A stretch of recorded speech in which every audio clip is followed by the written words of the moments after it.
Hello students, आज हम एक न्यू चैप्टर पढ़ेंगे क्लास 10th का अर्थमेटिक प्रोग्रेशन। इसमें बेसिकली ये अर्थमेटिक प्रोग्रेशन होता क्या है कि जैसे अगर कोई भी नंबर एक सीक्वेंस में, अगर एक कोई ऑर्डर में लगे हों, जैसे 1 2 3 4 5 6 ऐसे एक ऑर्डर में लगे हों, तो उन ऑर्डर को हम सीक्वेंस कहते हैं। अब वो कितना लंबा सीक्वेंस हो सकता है कि nth टर्म निकालो उसका उसका मतलब 21 टर्म निकालो कौन सा होगा, या 48 टर्म निकालो। तो लंबे सीक्वेंस को निकालने के लिए हम इस अर्थमेटिक प्रोग्रेशन का यूज करते हैं मैथमेटिक्स में।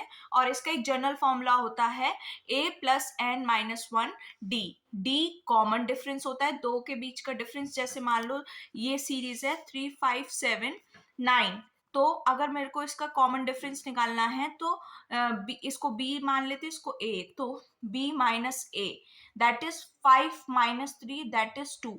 कॉमन डिफरेंस कितना निकल आया? 2।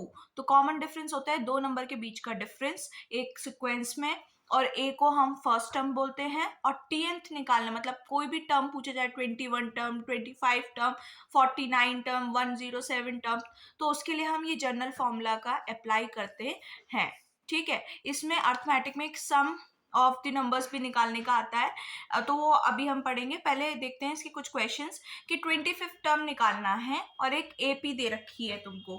तो सबसे पहले हम क्या करेंगे, 25th टर्म निकालना है तो सबसे पहले ए लिखते हैं -5। डी कितना है? तो -5/2 माइनस और -5। ठीक है, अब इसको करेंगे तो कितना आ जाएगा? -5/2 प्लस 5। एलसीएम लेंगे, इसको सॉल्व करेंगे तो डी हमारा निकल आएगा 5/2। अब इसमें टीएनथ टर्म निकालना है और एन की वैल्यू हमें कितनी दे रखी है? 25, क्योंकि 25th टर्म निकालना है तो हम इसमें फॉर्मूला पुट कर देंगे। तो ए कितना है हमारे पास? -5, एन कितना है? 25 -1, और डी कितना है? 2। तो ये 24 हो जाएगा, 2 से कट जाएगा 12, 12 5 सा 60। ठीक है, तो ये कितना निकल आया हमारा टी एन टर्म? 55। तो ये हमारा आंसर हो गया। ठीक है, इस तरीके से निकालते हैं हम इसका टी एनथ टर्म। एक और क्वेश्चन देखते हैं एपी का, ये कि if 7 times the 7 term.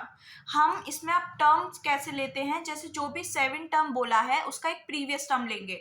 7 term बोला है तो 7 टर्म हमारा होगा a प्लस 6d। अगर 11th बोला जाएगा या 13th बोला जाएगा तो a प्लस 12d। तो हम जो टर्म्स लेते हैं ना वो एक कम लेते हैं, क्योंकि उसमें फर्स्ट टर्म भी ऐड होता है इसलिए। तो उसने बोला है कि 7 times the seventh term, 7 times मतलब उसको मल्टीप्लाई कर रहे हैं, is equal to the 11 times of t11। ठीक है, then what will be the 18 term? पहले हम इसकी इक्वेशन बनाएंगे, क्या बन जाएगी?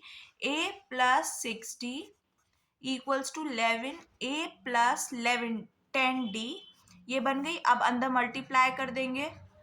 ठीक है, तो ये हो गया 11a प्लस 110d, ये आ गया। अब यहां से इसको हम सॉल्व करते हैं, इसको इधर ले जाऊं 4a हो जाएगा, और इसको भी इधर ले जाऊंगी तो माइनस करेंगे 8, और ये आ गया। ठीक है, अब इसको हम कॉमन ले सकते हैं, तो कॉमन ले लूंगी तो a प्लस 17d, क्योंकि ये पॉजिटिव का साइन आएगा यहाँ पे। तो ये हमारी इक्वेशन आ गई। अब उसने बोला है t18 टर्म निकालेंगे, तो क्या करेंगे? a plus 18 minus 1 into D, जो कि आ गया a plus 7th d।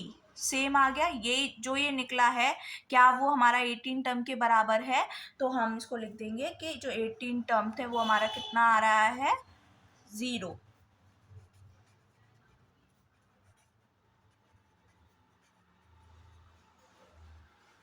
Hence proved.